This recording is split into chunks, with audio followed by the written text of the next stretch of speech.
नियोजित शिक्षकों का स्नातक ग्रेड में होगा प्रमोशन। जी हाँ, आप सही सुन रहे हैं। 15 दिनों के अंदर बिहार के तमाम नियोजित शिक्षकों का बेसिक ग्रेड से स्नातक ग्रेड में होगा प्रमोशन, लेकिन प्रोन्नति के फलस्वरूप उसी कोटि में शिक्षक अपने ही मूल वेतन में बने रहेंगे। यह इस समय की बड़ी खबर है। पत्र भी जारी हो गया है कि बिहार के नियोजित शिक्षकों को कालबद्ध प्रोन्नति दिया जाए, यानी कि बेसिक ग्रेड से स्नातक ग्रेड में प्रोन्नति किया जाए। 7 दिनों का समय दिया गया है सभी कागजात जमा करने के लिए। नमस्कार, मैं हूं सुनील बॉबी और आप इस समय देख रहे हैं नियोजित शिक्षकों के लिए एक बड़ी खबर। बिहार के नियोजित शिक्षकों का अब तस्वीर बदलने जा रही है, जिसके लिए वर्षों से शिक्षक लगातार सड़क से लेकर सदन और कोर्ट तक के लिए दरवाजा खटखटाया है। 15 से 18 साल बीत जाने के बावजूद किसी प्रकार की प्रोन्नति बिहार के नियोजित शिक्षकों को नहीं मिल पाया था, लेकिन अचानक एक पत्र सामने आकर किस्मत ही बदलने जा रही है। यानी कि जो नियोजित शिक्षक बेसिक ग्रेड में है उनका प्रमोशन स्नातक ग्रेड में होगा, लेकिन शर्त यह है कि जिनका सेवा काल 12 वर्ष पूर्ण हो गए हैं उन्हीं को यह प्रोन्नति दी जाएगी। यानी कि कहा गया है कि पंचायत प्रारंभिक शिक्षक संवर्ग के मूल कोटि के बेसिक ग्रेड 1 से 5 के शिक्षक पद पर योगदान की तिथि अथवा अनुमान्य प्रशिक्षण अर्हता प्राप्त करने की तिथि जो बाद की तिथि हो से न्यूनतम 12 वर्ष की लगातार संतोषजनक सेवा के आधार पर यह प्रोन्नति देने की बात सामने आई है। अब कितना सही और कितना गलत है यह तो वक्त बताएगा, समय बताएगा। एक तरफ सक्षमता पार्ट 2 की परीक्षा की तैयारी चल रही है। सक्षमता पार्ट 2 के परीक्षा फॉर्म ऑनलाइन भरने का तिथि समाप्त हो गया है। 1-2 दिन के अंदर एडमिट कार्ड भी जारी होंगे। सक्षमता 1 परीक्षा हुआ, प्रमाण पत्र कह सकते हैं कि रिजल्ट भी आ गया। 1,87,000 के करीब नियोजित शिक्षकों ने सक्षमता में बाजी मारी, पास हो गए। अब चुनाव आयोग से बिहार शिक्षा विभाग यह अनुमति लेने के फिराक में है कि जहां जहां जिस जिला में चुनाव हो गए हैं वहां आगे का कार्य शुरू करने की अनुमति दी जाए। यानी कि प्रमाण पत्रों का वेरिफिकेशन और स्कूलों का आवंटन का कार्य, यानी कि स्कूल में ज्वाइन कराने का काम को लेकर। और एक तरफ यहाँ प्रोन्नति की बात होगी। ऐसे ही पहले से ही बिहार के नियोजित शिक्षक कन्फ्यूजन उनके बीच है कि आखिर हम सक्षमता में जाएं या नियोजित शिक्षक बनकर रहें।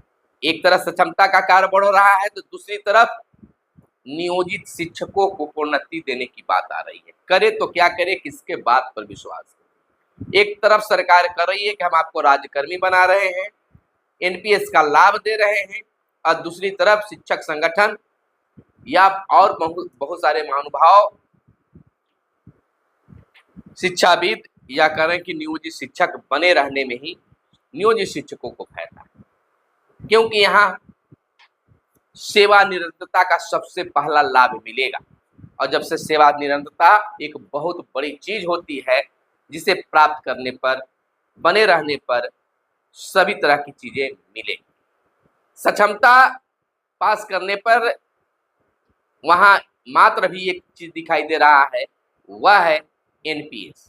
शिक्षकों का कहना है कि कम से कम नियोजित शिक्षक रहेंगे तो यहाँ रिटायरमेंट के बाद क्या कुछ मिलेगा सबको पता है, लेकिन अगर सक्षमता के तहत अगर विशिष्ट शिक्षक बन जाते हैं तो वहाँ मेरा भविष्य सुरक्षित रहेगा।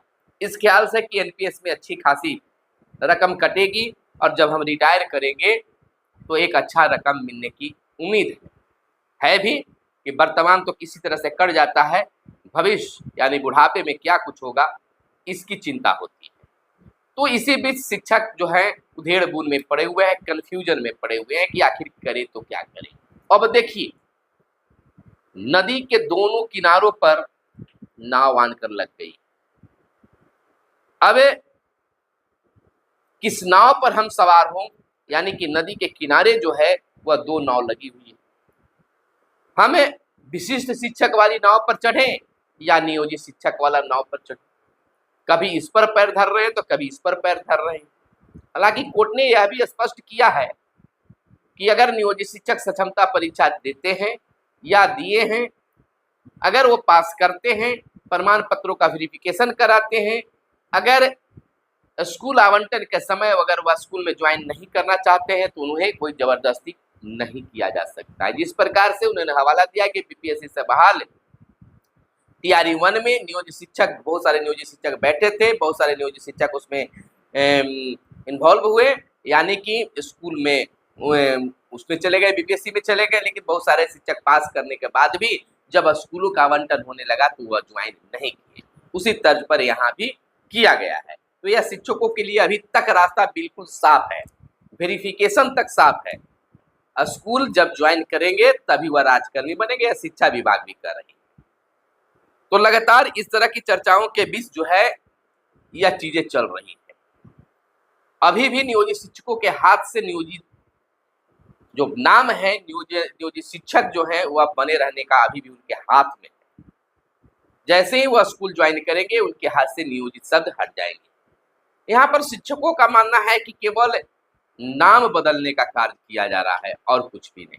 नियोजित शिक्षक में हम लोग को सेवा निरंतरता बनी रहेगी, वहां खत्म हो जाता है। एक बात और लग रही है कि अगर जैसे ही विभाग कहती है कि नियोजन इकाई से आप इस्तीफा देकर आइए, तो यह भी एक बहुत बड़ा समस्या होगा, वहां पर लोग नहीं देना चाहेंगे। बहुत सारी समस्या है, लेकिन इसी बीच बिहार के गया जिले के एक प्रखंड है कोच, वहां से एक पत्र जारी हुआ है। वह पत्र स्क्रीन पर भी आप देख सकते हैं। वह पत्र कितना सही और कितना फर्जी हो सकता है इसकी हम प्रमाणिकता नहीं करते, यानी कि पुष्टि नहीं करते कि यह पत्र सचमुच में सही ही है या गलत है। लेकिन यह जरूर है कि शिक्षकों के सोशल मीडिया पर यह पत्र तेजी से वायरल हो रहे हैं, चाहे व्हाट्सएप ग्रुप हो, फेसबुक हो, बहुत तेजी से वायरल हो रहे हैं। और लोग अपने जिले में भी, अपने प्रखंड से भी पत्र निकलने का इंतजार कर रहे हैं। पदाधिकारियों तक भी मैसेज अब पहुंचने लगी है कि गया के कोच से यह पत्र निकला है, यहां से भी निकालिए। बहुत कुछ चिट्ठी में बोल रहा है और बहुत कुछ समझने वाली बात है कि कितना यह पत्र सही है या कितना फर्जी है, यह विभाग इसको प्रमाणित करेगा। इसकी हम पुष्टि नहीं करते कि पत्र सचमुच में सही है या सचमुच में गलत है। खैर, यह पत्र वायरल हो रहा है तो पत्र में क्या है यह जानना जरूरी है। हम आपको कोई मिसगाइड करने की कोशिश नहीं करेंगे, केवल जो पत्र में है उसी को हम बताने का प्रयास करेंगे कि आखिर वह है क्या। देखिए, पत्र में ऊपर लिखा हुआ है प्रखंड कार्यालय प्रखंड शिक्षक नियोजन समिति कोच कार्यालय आदेश। पत्र की पहली पंक्ति है बिहार पंचायत प्रारंभिक शिक्षक, कॉस्ट में है नियोजन एवं सेवा शर्त। उसके बाद कॉस्ट के बाद है नियमावली 2006 यथा संशोधित नियमावली 2020 के कंडिका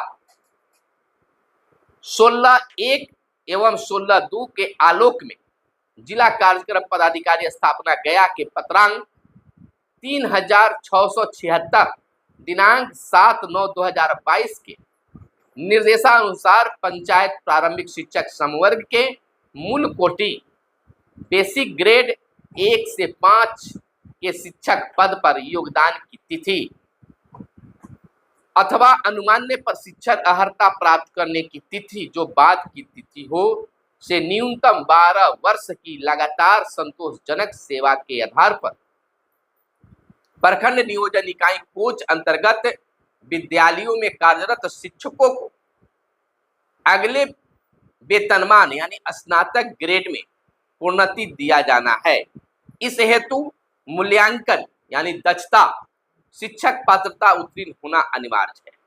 प्रोन्नति के फलस्वरूप इस कोटि के शिक्षक अपने ही मूल कोटि में रहेंगे। पैराग्राफ चेंज करके बताया गया है कि प्रोन्नति हेतु पात्र सभी शिक्षक 7 दिनों के अंदर विहित प्रपत्र में अपना अपना आवेदन निम्न कागजात के साथ कार्यालय में जमा करना सुनिश्चित करेंगे। 5 पॉइंट दिए गए हैं, क्या क्या देना है। सभी शैक्षणिक प्रशैक्षणिक प्रमाण पत्र एवं अंक पत्र भी स्वाभिप्रमाणित छाया प्रति। दूसरा है नियोजन पत्र की स्वाभिप्रमाणित छाया प्रति। तीसरा है दस्ता शिक्षक पात्रता यानी दस्ता या शिक्षक पात्रता उत्तीर्णता प्रमाण पत्र की स्वाभिप्रमाणित छाया प्रति। चौथा है दिनांक 30/4/2024 को प्रशिक्षण अर्हता न्यूनतम 12 वर्ष पूर्ण होना चाहिए। और पांचवा है सभी कागजात 2 प्रति में प्लास्टिक फाइल में जमा करेंगे। हस्ताक्षर के बाद लिखा हुआ है पेन से प्रखंड शिक्षा पदाधिकारी कोच। नीचे दिया हुआ है ज्ञापांक 250 नियोजन इकाई कोच दिनांक 6/5/2024। प्रतिलिपि है जिला कार्यक्रम पदाधिकारी स्थापना गया के सेवा में सादर सूचनार्थ समर्पित। प्रखंड शिक्षा पदाधिकारी कोच को सूचनार्थ एवं आवश्यक कार्यार्थ प्रेषित। देखिए यहाँ पर प्रखंड शिक्षा पदाधिकारी कोच को सूचनार्थ एवं आवश्यक कार्यार्थ प्रेषित। सभी संबंधित शिक्षक विद्यालय के प्रधान अध्यापक को सूचनार्थ एवं आवश्यक कार्यार्थ प्रेषित।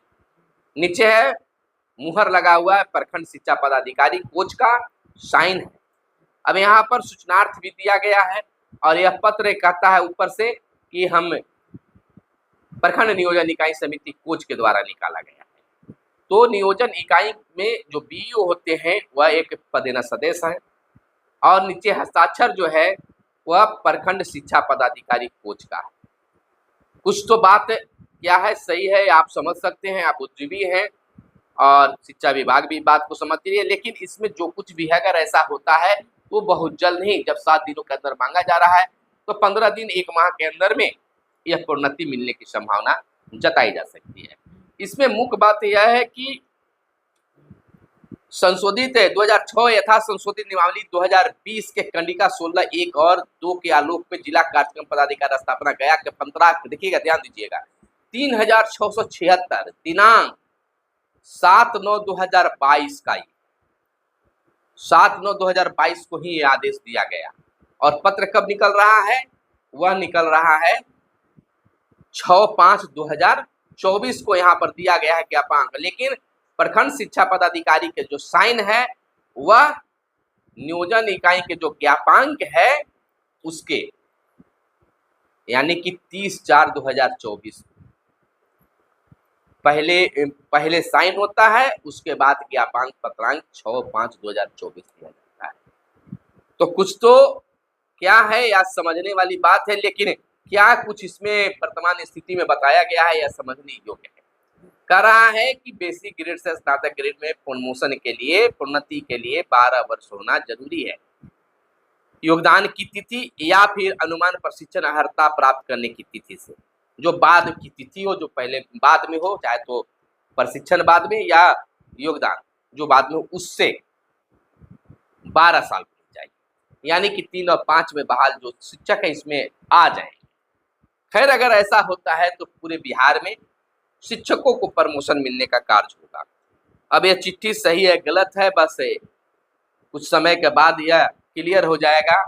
हालांकि अगर ये गलत है तो कोच के जो शिक्षा पदाधिकारी हैं उनको आगे आकर इसको फर्जी घोषित करना चाहिए, और अगर सही होगा तो अन्य जिलों से, अन्य प्रखंडों से भी इस तरह के पत्र निकाले जा सकते हैं। लेकिन फिलहाल यही जानकारी निकल कर सामने आई थी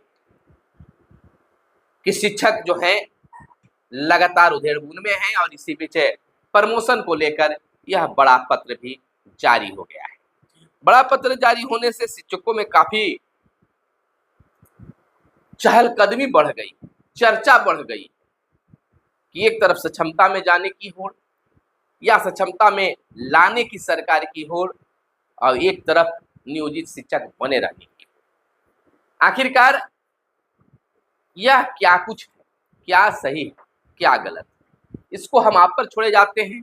पत्र सही है या फर्जी है, आप इसका चयन करेंगे, इसकी हम कोई जिम्मेवारी, हमारी कोई जिम्मेवारी नहीं है।